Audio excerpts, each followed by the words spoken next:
Okay, so we have discussed another method on calculating the Newton cost of integration. Okay, so for today, so we have two methods, which is the Simpson's rules. Kasi sa Simpson's rule, meron tayong dalawang type.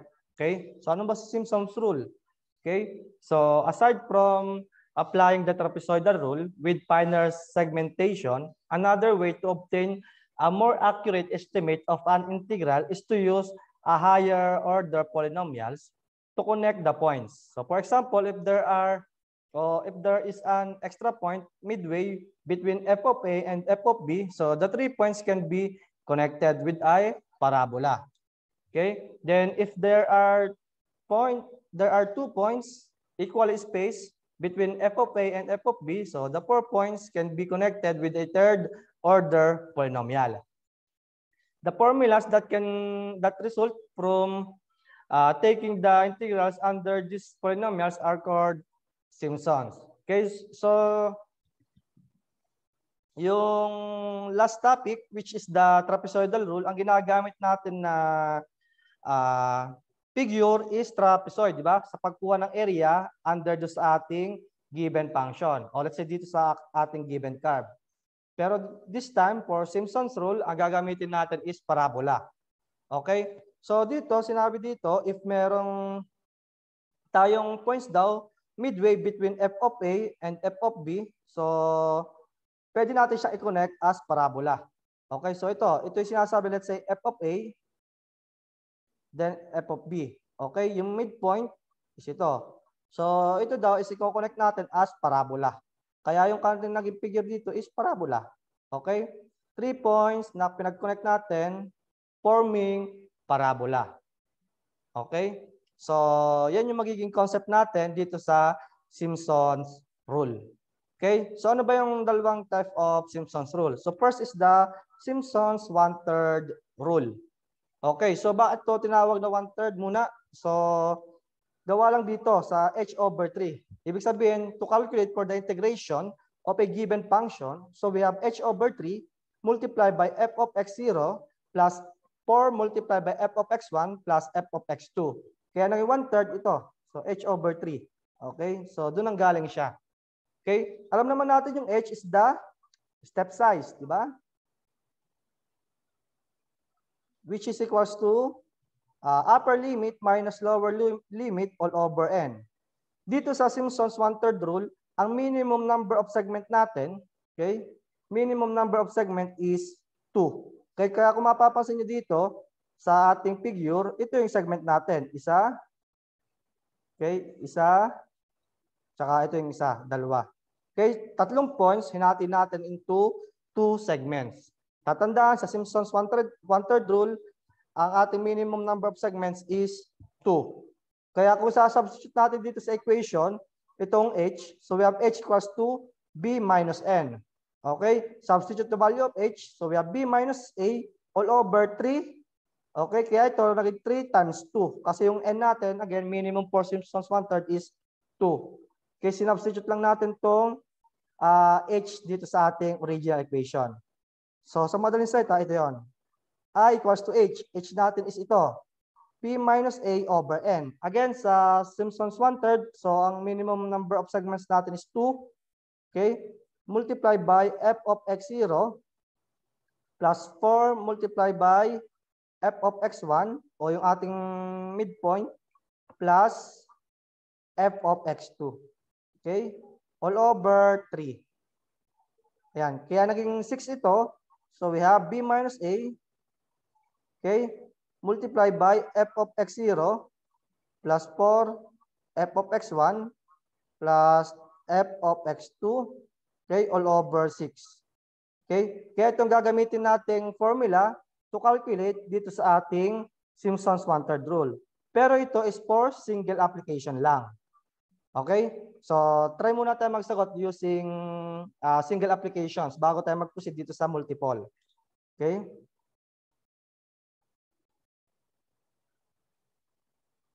Ayan.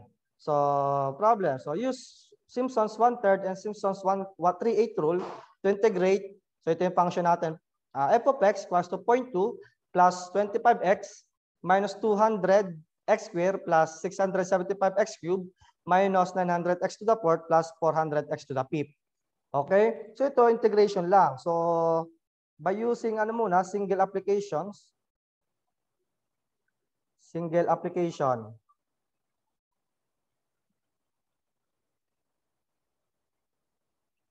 Of Simpson's one-third. Simpson's one-third rule. Okay? So ito, given function lang siya. Ilagay lang natin sa calculator para makuha ang true value. So we have, so maging integration natin dyan is integral of f of x dx from a to b. Substitute nyo lang. So we have integral of, ito yung true value natin f of x which is 0.2 plus 25x minus 200x squared plus 675x cubed minus 900x to the fourth plus 400x to the fifth dx from lower limit natin 0 to 0.8. Okay, para makuha mo ng true value. Okay, so ito yung true value natin.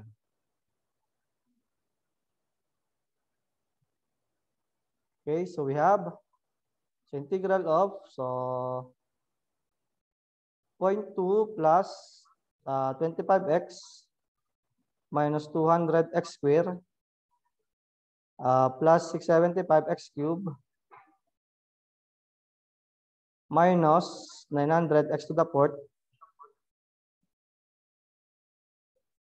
plus 400x to the fifth dx from 0 to 0.8 equals. So 1.640533. Ayan. Okay, ito yung true value natin. So dapat yung makukuha natin for Simpson's one-third, okay, for single, so mas malapit-lapit sana dito. Okay? So again, ano yung formula natin for Simpson's one-third rule? So we have I equals to B minus A multiplied by F of x0 plus F of x1. Okay? So may 4 pala yan, sorry. 4F of x1 plus F of xn. Okay? All over 6. Okay? So kailangan muna natin makuha yung F of x0. F of x of 0. Okay? Then, ano yung ating middle value? Okay, so we have the value of n. Saan muna natin? Yung n kasi natin, number of segment for single application is 2. So yung magiging h natin is 0.8 upper minus lower over n. So we have 0.4. Okay, ito yung magiging step size natin. So kailangan natin makuha is first yung lower limit. Then plus, so lower limit plus step size, so we have 0.4. Then plus 0.4. So we have 0.8. Ito yung ating upper limit. Okay? Kumbaga, itong f of x1, ito yung ating midpoint. Okay? Siya yung midpoint natin. Okay? So isa-substitute lang natin ito sa function natin. Dito. Okay? Pero hindi siya naka-integral So function lang mismo. So lagay natin. Tanggalin natin yung integral. Ayan. So calc. So 0. So we have 0.2. Yung f of 0. Then f of 0.4. Ayan. So we have 2.456. Then yung ating 0.8. Calc 0.8. So we have 0.232. Ayan, kumpleto ng ating given function. So we can calculate na for the integration. Integration is b minus a. So we have 0.8 minus 0 multiplied by f of x0, which is 0.2, plus 4 multiplied by midpoint. Ito yung ating midpoint, 0.4. So we have 2.456. Plus yung upper limit na 0.232. Okay, all over 6. Kaya magiging sagot natin dito will be So we have 0.8 minus 0 multiplied by 0.2 plus 4 times 2.456 plus 0.232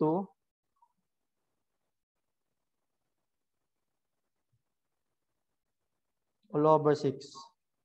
So we have 1.36747. 1.36747. Okay, ito yung magiging sagot natin. Okay, so meron na tayong given value. So to calculate for the true error, so we have true value minus approximate value over true value times 100%. Okay, so true value natin is, so makukuha natin is, ano yan, 1.640533 minus approximate, which is 1.36747 all over true value of 1.640533 times 100%. Okay, so magiging approximate error natin is equals to, so 1.640533 minus 1.36747 over 1.640533 times 100%. So we have 16.64 yung ating error. Okay? So ganun lang i-solve using Simpson's single application of Simpson's 1/3 rule. Okay? So proceed tayo sa pag-calculate naman. Okay? Using multiple application. Okay, so paano naman pag sinabing multiple application? Okay, so ito single lang. So kapag sinabing multiple applications, yung number of segment natin dadami. Okay? Kung mapapansin kasi natin dito sa single applications, yung middle value natin is isa lang. Okay? Ito lang, oh, for f of x1. Okay? So mapapansin din natin dito sa pagkuha natin. So ito yon. So pag sinabing multiple, madami tayo magiging middle value. Okay? So ano magiging formula natin? Okay? So dito, kung tutuusin, may napatagdag lang na konti. Okay? So kung mapapansin nyo, yung magiging formula natin for multiple applications, so we have integration is equals to b minus a multiplied by f of x0, ito yung ating lower limit, plus 4 summation of f of xi. Ibig sabihin ito yung ating midpoint. Okay? Middle value pa din. Nasa pagitan ni upper and lower limit. Pero ito is yung ating pang-una, pangatlo, tsaka pang-lima, and so on. Ibig sabihin, ito yung odd number natin doon sa gitna ni upper and lower limit. Okay? I-multiply natin yun by 4 plus 2 summation of f of xj. Yung xj naman natin is kapag even yung ating midpoint. Okay? So, plus f of xn o yung ating upper limit all over 3n. Okay? So dito, hindi na sinubstitute yung value of n kasi dito nakadepende kung ano yung magiging number of segment natin. Sa single application kasi, sure tayo yung n natin is 2. So dito kasi sa multiple applications, possible yung n natin is 4, 6, 8. Okay? So nakadepende kung ilan yung magiging number of segment natin. Pero dito sa Simpson's rule, okay, so yung number of segment natin is always even. Okay, even numbers yung magiging number of segment natin. Okay, so para mas maintindihan natin tong formula na to, so try natin. So multiple application. Copy ko lang ulit.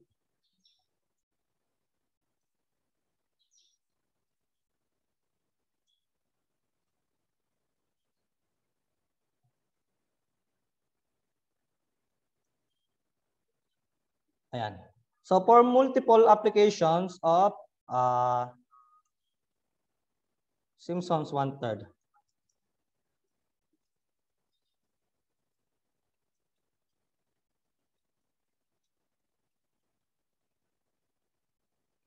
Of Simpson's 1/3 rule.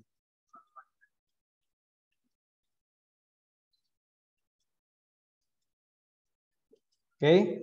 So, ayan. So, ganun pa rin. So, let's say, ang number of segment natin is 4. Okay? So, kasi habang dumadami yung number of segment natin, mas papalapit at papalapit tayo sa true value. Ibig sabihin kasi, so let's say meron tayong graph ha. So, kanina kasi 3 points lang. Ayan. Okay, then dito natin kinuha yung area. Di ba? Parang paparabola. So, isa, dalawa. Okay, so yung ating curve, parang papunta dito yon. Ito yung curve. Meron pa din tayong kumbaga losses dito. Okay, ayan. So, may mga losses pa tayo. Itong kulay blue, ayan. Kapag single applications. Kasi kapag multiple applications na siya, mas magiging fine kasi yung ating parabola. So, okay, so let's say meron tayo ulit given curve. Ayan. Okay? So, for multiple applications, let's say 4. So, ibig sabihin, kung 4 yon, so meron tayong 5 points. Let's say ito yung una, ito yung upper and lower. So, yung 5 points, let's say ito, tsaka ito. Ayan. Kung mapapansin nyo, nagiging finer o nagiging thinner na yung ating nakukuhang area. Okay? Kasi parang ito is area under curve pa din. Habang maninipis yung strip natin, syempre, mas nakukuha natin yung true value, di ba? So, ibig sabihin, kukunti lang yung nagiging losses. Ayan, no? Kung mapapansin nyo, ito yung magiging curve natin. Ayan. So, halos wala na tayong losses. Konti na lang. Itong kulay brown na lang. Ayan, ito. Ayan na lang. Dito. Taas. Ayan. Again, habang malaki yung nagiging value ng number of segment natin, papalapit at papalapit tayo sa true value. Okay, kung yung n natin is 4, so ano yung magiging h natin? So h is b minus a over n. Okay, kunin natin yung step size. So we have 0.8 minus 0 all over 4. So yung magiging step size natin is 0.2. So ibig sabihin, ang magiging initial value natin is, ayan.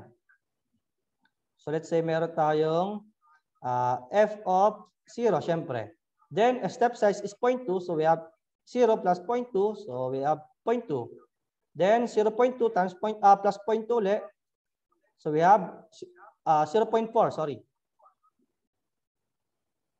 0.4. Okay, 0.4 plus 0.2, so we have 0.6. Then 0.2 plus 0.6, so we have 0.8. Okay, ito yung upper.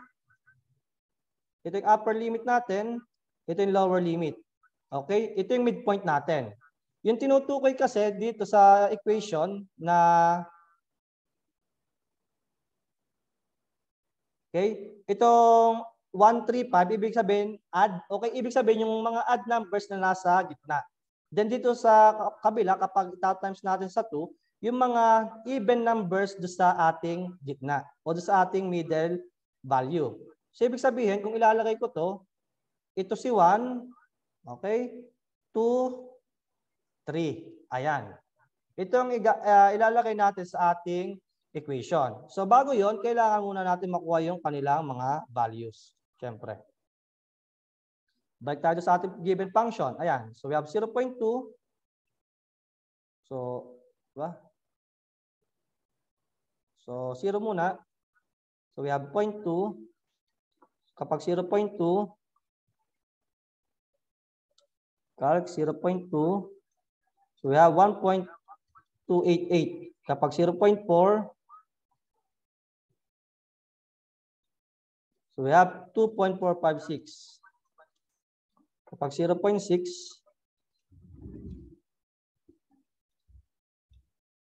so we have 3.464. Kapag 0.8, so we have 0.232. Ayan. So given na tayo ng mga function natin. So proceed agad tayo sa formula, which is b minus a multiplied by f of x0 plus 4 summation of f of xi kapag add. Okay, so lahat add numbers. Okay. Then plus 2 summation of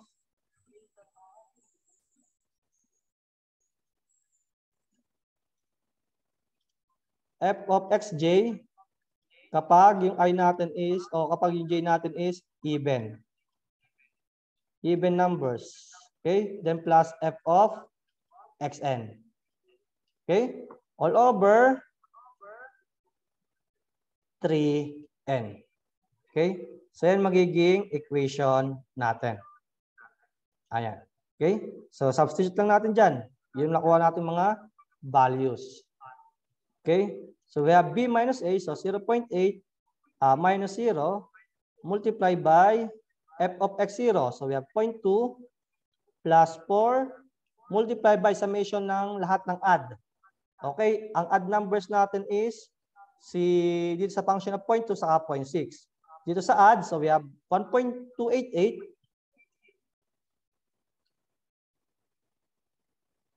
plus, meron pa bang add? So ito, si 3. So we have 3.464. Okay, plus 2, lahat naman ng even. Ito even, so we have 2.456. Okay, plus f of xn, so yung ating upper limit na 0.232. Okay, so yan. All over 3n. So we have 3 times 4. Okay, kaya magiging integration natin dito is equals to,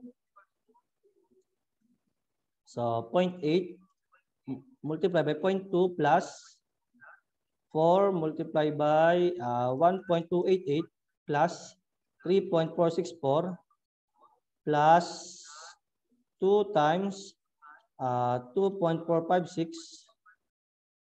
plus 0.232 all over 3 times 4. So we have 1.62367. 1.623467. Okay? So ayan, ito yung magiging integration natin. For n equals to 4. Okay? So kunin natin yung ET o yung true error.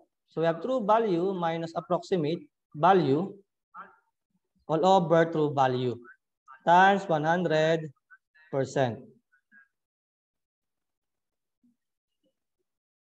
Okay?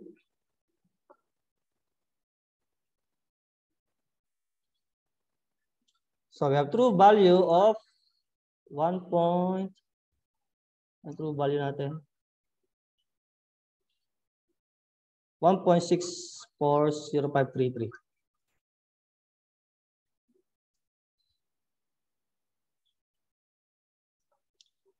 (1.640533) minus 1.623467 all over 1.640533 times 100%. Kaya magiging true error natin will be equal to, so 1.640533 minus 1.623467 all over 1.640533 times 100%. So we have 1.04%. Okay? Kung mapapansin natin, mas mababa na siya. Di ba? Yung kanyang error. Kasi kanina, yung sa single application, 16% yung ating true error. Ayun, no? 16.65. Yung ginawa nating n equals to 4, so bumaba yung ating true error into 1.04%. Okay? So ganun lang siya isolve si Simpson's 1/3 rule, okay, for single and multiple applications. Kung 6 man siya, okay, so dadagdagan lang natin. Okay, so kung n natin is 6, so substitute ko lang yung value of n. So magiging h nyo dyan is 0.8 over 6. So ito is, so 0.8 divided by 6. So we have 0.1333. So 0.1333. Okay, so to calculate, so we have f of 0, f of 0.1333. Ayan. So plus step size. So 0.133 plus 0.133 is 0.2666. Ayan. So hanggang makuha nyo yung upper value na 0.8. Okay, kung yung n natin is 8, so ganun din. Okay, so madami magiging function natin. Again, habang dumadami number of segment natin, papalapit at papalapit tayo sa true value. Okay, so ganyan isolve si Simpson's one-third rule. Paano naman si Simpson's 3/8? Okay, kung tutuusin, nagkaiba-iba lang sila sa mga formula nila. Okay, so dito sinabi, so Simpson's one-third rule is usually the method of preference because it attains third order accuracy with 3 points rather than 4 points required for 3/8 version. So dito pala sa 3/8, so sa Simpson's 3/8 rule, ang points na ginagamit natin is 4 na. Okay, so 1, 2, 3, 4. So para yan ang ginagamit natin para makapag-form tayo ng shape na parabola. Okay? Yung formula natin for Simpson's 3/8 rule, so we have 3h over 8 multiplied by f of x0 plus 3f of x1 plus 3f of x2 plus 3f of x3. Okay? So ito is for Simpson's 3/8 rule. Kaya naging 3/8, kung mapapansin natin dito sa may step size, so may 3/8 dyan. Okay? So kung isa-substitute kasi natin yung value of h. So yung h natin is b minus a. Diba? So ito is b. H natin is b minus a. Again, 3 points tayo. So we have over 3. Okay? So ibig sabihin, ating kinuha yung 3/8 rule by means of 4 points. Pero ang nakuha natin segment dito, kung mapapansin nyo, is 3. Ibig sabihin, sa Simpson's 3/8 rule, ang minimum number of segment natin is 3. Okay? Yun ang magiging palatandaan natin sa Simpson's 3/8 rule. Okay? So substitute lang natin dito. So makakancel yung 3. Kaya we have b minus a multiplied by f of x0 plus 3f of x1 plus 3f of x2 plus 3f of x3 all over 8. Okay? So kung tutuusin ito is para lang sa number of segment na 3. Kung tutuusin ito, pwede pa nating ma-equate itong equation natin. Okay? So what if yung ating segment is naging 4 o naging 6? Okay? So magkakaroon tayo ng f of x0, f of x1, di ba? F of x2, f of x3, f of x4, then f of x5, tsaka f of xn.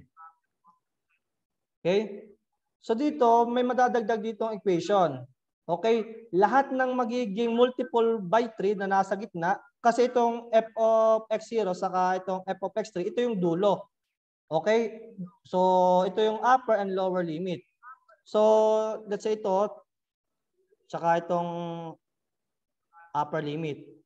So magkakaroon kasi tayo dito ng another equation which is equal to b minus a multiplied by f of x0, okay, plus f of x, okay, okay, lagay na lang natin summation, 3 summation of ng mga middle value, okay, mga middle,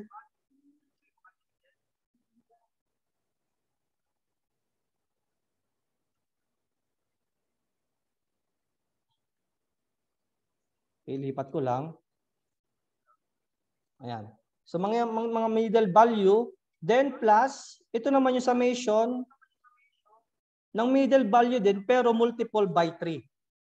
Okay, let's say multiple by 3. Okay? Ito hindi multiple by 3, i-multiply lang natin ng 3. Pero itong 2 times summation of multiple by 3. Ibig sabihin, kanina, di ba, ito yung 1 natin, ito yung 2, ito yung 3, ito yung 4, ito yung 5. Okay. So, ibig sabihin, itong f of x3, ang i-multiply natin by 2. The rest will be multiplied by 3. Okay? Ito, multiply by 3. Multiply by 3. Ito, multiply by 2. Again, tatandaan na, then plus f of xn. Okay? So, tatandaan na, yung multiple by 3, ating i-multiply by 2. Okay? So, ganun yung magiging diskarte natin dito. Kung tutusin itong equation natin for Simpson's 3/8 rule, so kulang pa. So, kulang tayo nito. Okay, so summation of 2 multiplied by the summation of f of x, which is yung multiple by 3.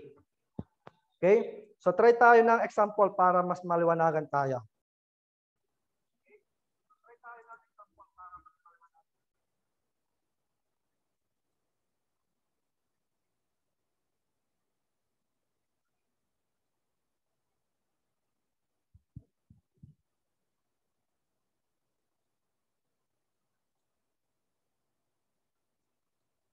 Ayan. So using Simpson's 3/8 rule.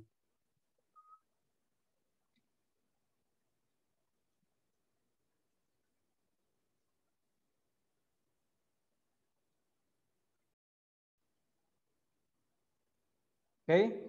So again, kailangan natin makuha yung h. So kunin muna natin, let's say assume natin na n is 6, okay? So nakadepende naman sa problem kung ano yung number of segment. Okay, kasi kailangan natin to para malaman natin yung function per segment. Okay, so let's say n natin is 6. So h natin is b minus a over n. So we have 0.8 minus 0 over 6. Yeah, we have 0.133. Ayan.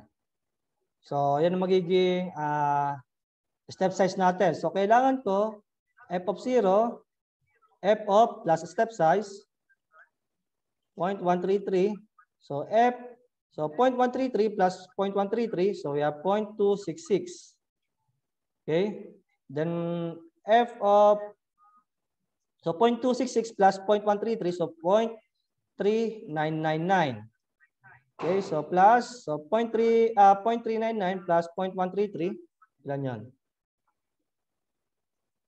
0.1333 plus 0.3999. So we have 0.5332. Okay, so 0.5332, answer 0.133. Yan, step size lang naman to. So 0.6665. Okay, so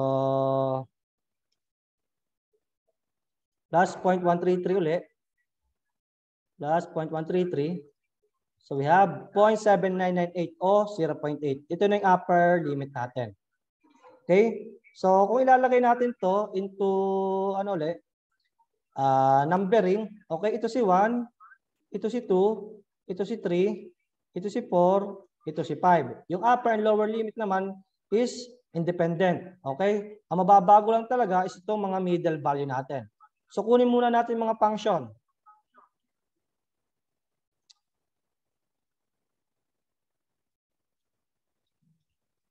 Ano, wala na.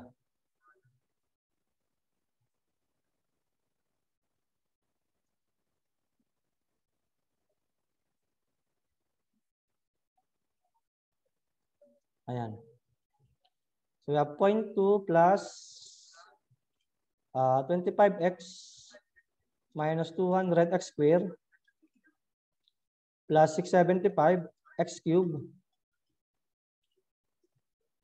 minus 900 x to the fourth plus 400 x to the fifth. Ayan. So calc, so 0 muna. So 0.2, 0.133. Calc 0.133. So 1.310197. 1.310,197. And 0.2666. 0.2666. So we have 1.43245. 43245. Okay? Then for 0.3999, so we have 2.455. 2.455. Okay, calc 3.99. Okay, so 0.5332 naman. So 3.48673. 3.48673. 48673. Then, yung dalawa pa. So 0.665. So 2.87711. 2.87711. Then 4.8. 2.232. Ayan, so we have a given values na. So, ilalagay na natin sa formula for integration. So we have b minus a. We have f of x0 plus 3. Okay, summation of f of x. Okay, not, ito yung not divisible by 3. Then plus 2 divisible by e. Sa 2 summation of f of x, ito naman yung divisible by 3. Then plus f of xn o yung ating upper limit all over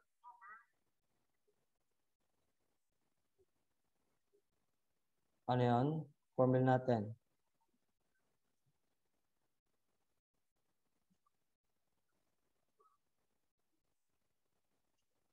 Three-eight rule. Ano wala? Ayan. All over.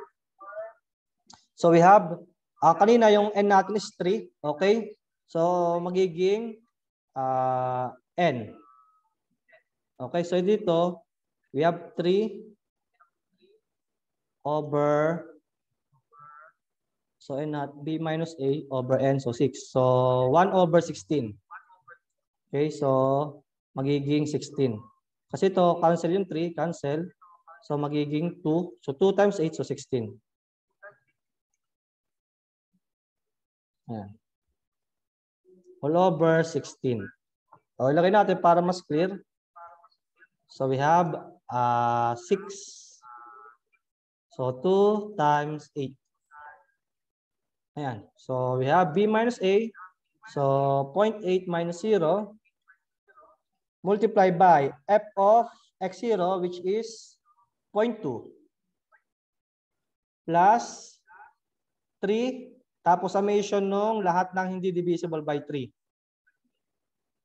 So hindi divisible by 3. Si 1, 2, 4, 5. So we have 1.310197 plus itong 2. So 1.43245 plus itong sa 4, ito. So 3.48673 plus yung 2.87711. Okay, plus yung function na divisible by 3. Kaya isa naman yun, ito yung 3 natin, divisible by 3. So we have 2.455. 2.455 plus our lower limit, upper limit, sorry. Upper limit natin is 0.232. 0.232 all over 16.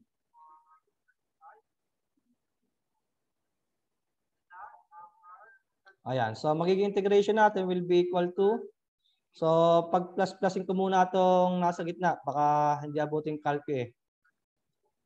So we have 1.310197 plus 1.43245 plus 3.48673 plus 2.87711. Ayan. Ito yung middle. Okay, so we have 0.8 multiplied by 0.2 plus 3 times yung answer. Okay, ito yung middle. Plus 2 multiply by 2.455 plus 0.232. Okay, all over 16. Ayan. So we have final answer natin is 1.63307. 63073. Okay? So yan yung magiging sagot natin. So to calculate for the true error, so we have true value minus approximate value over true value. So true value natin is 1.640.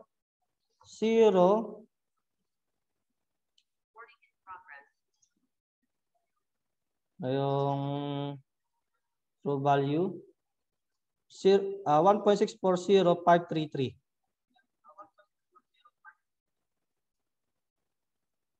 Minus, so 1.633073 all over 1.640533 times 100%. Okay? Kaya magiging true error natin will be equal to so 1.640533 minus 1.633073 all over 1.6400533 times 100%. So kung mapapansin nyo, we have a 0.4547. Okay? So kanina, yung ating naging true error is 16%. Tapos dito sa isa is 1 point something.